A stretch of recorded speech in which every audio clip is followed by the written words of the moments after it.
One आज हम पढ़ेंगे अकाउंटिंग क्वेश्चंस के रिमेनिंग पोर्शन जो आपने 1 to 8 मैंने वीडियो बनाई हुई है दोनों, जिसमें 1 to 4 अलग हैं और 5 to 8 मैंने अलग वीडियो बनाई है। दोनों का लिंक मैंने डिस्क्रिप्शन में दे दिया है, जाके चेक कर सकते हैं।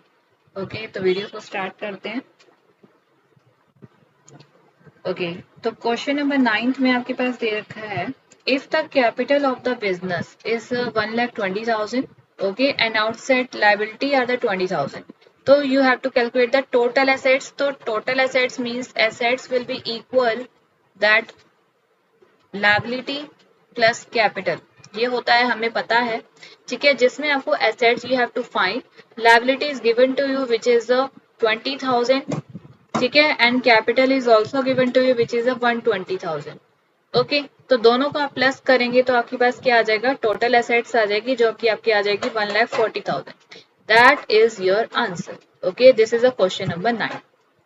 Okay, next question number 10 is same as it is, that total assets is given to you which is 130, capital is given to you which is 80, creditors means liability, ठीक है, other name of liability, other name of creditor will be the liability। So assets is equal to that liability plus capital होता है, ये हमें पता है, ठीक है। जिसमें से आपको दे रखा है टोटल assets है 130 का, ओके, और लायबिलिटी आपके पास निकालनी है, यानी कि लायबिलिटी को आप क्रेडिटर लिख सकते हैं। Capital is given to you that 80,000, तो liability which is equal to that या creditor is equal to that 1,30,000 में से आप 80,000 को क्या करेंगे, माइनस करेंगे, ठीक है। यानी कि जो 50,000 निकल कर आएगा वो आपका क्रेडिटर होगा, यानी वही आपका क्या होगा, आंसर होगा। Okay, next is question number 11। commenced his cloth business on 1st April 2011। Okay, capital आपके पास दे रखी है 3 लाख, यानी 3 लाख से जो है बिजनेस शुरू किया है। ये आपके पास ओपनिंग कैपिटल होगी, क्योंकि जो हम ओपनिंग में कैपिटल लगाते हैं वो हमारी ओपनिंग कैपिटल कहलाती है, ठीक है, जो कि आपके पास 3 लाख दे रखी है, क्वेश्चन के अंदर ये गिवन है चीज। ऑन 31st मार्च, यानी कि at the end of the year 31st आ गया, 2012 भी आ गया, एसेट्स जो है वो 5 लाख हो गई, ठीक है। यानी कि जब आपके पास एंड हो गया, यानी एंड का मतलब है कि क्लोजिंग, तो एसेट्स दे रखी है, इसका मतलब वो क्लोजिंग एसेट्स मानी जाएगी, जो कि आपको दे रखा है 5 लाख, ठीक है। और सेम एज बोला है कि लायबिलिटी भी आपके पास 1 लाख है, यानी कि ये क्लोजिंग लायबिलिटी आपको दे रखी है 1 लाख की, ठीक है, ये आपको 1 लाख की लायबिलिटी दे रखी है। और कह रहे हैं find out his closing capital, ठीक है। मैं देखो आपके पास ओपनिंग कैपिटल है, क्लोजिंग एसेट्स है और क्लोजिंग लायबिलिटी है, ठीक है। हमने पढ़ा है कि assets equal to liability plus capital, but यहाँ पर क्लोजिंग और ओपनिंग का थोड़ा सा प्रॉब्लम है, तो यहाँ पे क्लोजिंग एसेट्स और क्लोजिंग लायबिलिटी से क्लोजिंग कैपिटल ही निकले। हम यहाँ पे क्लोजिंग जो है वो कैपिटल निकालते हैं, क्लोजिंग कैपिटल निकालेंगे, ठीक है, सेम ही फॉर्मूले से कि closing assets is equal to closing liability plus closing capital, ठीक है। अब क्लोजिंग एसेट्स आपको पता है जो कि 5 लाख की है, क्लोजिंग लायबिलिटी आपको पता है जो कि आपको 1 लाख की है, क्वेश्चन में दे रखी है, क्लोजिंग कैपिटल आपको निकालनी है, तो निकालेंगे।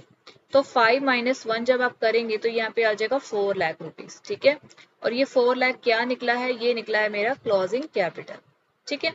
ये आपके पास आ गया फर्स्ट वाला आंसर, क्योंकि पहले में आपको क्लोजिंग कैपिटल ही निकालना था, जो आपका 4 लाख आ चुका है। अब आपके पास कह रहा है कि प्रॉफिट भी निकालो। देखो आपने जो बिजनेस स्टार्ट किया था वो 3 लाख से किया था, ठीक है। At the end of the year आपकी कैपिटल जो है आपके पास 4 लाख हो गई, ठीक है, यानी 3 लाख से शुरू किया, at the end of the year वो 4 लाख हो गया, यानी प्रॉफिट तो हुआ आपको, ठीक है। वो प्रॉफिट कितना हुआ आपको देख के ही पता चल रहा है कि आपने 1 लाख रुपए इंक्रीज कर लिए। तो इसका मतलब प्रॉफिट का मतलब होता है कि जो क्लोजिंग कैपिटल होती है उसमें से हम ओपनिंग कैपिटल को क्या करते हैं, माइनस करते हैं, ठीक है। तो वो आपका प्रॉफिट निकल आता है, ठीक है। यानी कि 4 लाख में से मैं 3 लाख को अगर हटाती हूँ, ठीक है, या माइनस करती हूँ, तो जो 1 लाख निकलेगा वो आपका प्रॉफिट निकलेगा, ठीक है, और यही आपका आंसर होगा। ये था क्वेश्चन नंबर 11। अब आते हैं क्वेश्चन नंबर 12 पे, सेम ही है ये भी, कि Yogesh commences business on 1st April with capital 5 lakh, यानी ये आपके पास ओपनिंग कैपिटल तो दे ही रखी है 5 लाख रुपीज, ठीक है। उसके बाद लोन जो है 1 लाख है, ठीक है। लोन का मतलब क्या है कि वो लायबिलिटी होती है, तो ये भी ओपनिंग लायबिलिटी ही होगी 1 लाख, ठीक है। आपने लोन लिया यानी वो लायबिलिटी।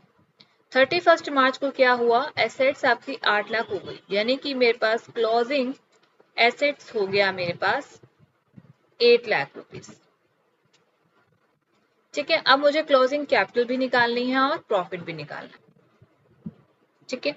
तो अब मैं क्या करूंगी, मेरे को जो है क्लोजिंग कैपिटल निकालने के लिए क्लोजिंग एसेट्स इक्वल होगा closing liability plus closing capital, ठीक है।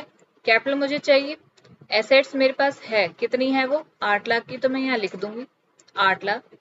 बात करते हैं लायबिलिटी की, जो मेरी ओपनिंग लायबिलिटी 1 लाख है लेकिन मैंने इसे पे नहीं करा, at the end of the year भी वो यही रहा, तो इसका मतलब है कि ये मेरी क्लोजिंग लायबिलिटी भी बन जाएगी, ठीक है। अगर ये पे हो जाती तो हो जाती, अगर ये पे नहीं हुई है इसका मतलब है कि ये जो ओपनिंग में था वही क्लोजिंग में है, इसका मतलब क्लोजिंग लायबिलिटी मेरी कितनी मानी जाएगी 1 लाख मानी जाएगी। और क्लोजिंग कैपिटल यहाँ से निकाल लूंगी मैं, वो जो आपके पास आएगी वो 7 लाख निकल कर आएगी, ठीक है। 8 lakh minus 1 lakh is equal to closing capital, ठीक है। फर्स्ट का आंसर आ गया आपके पास, ओके। अब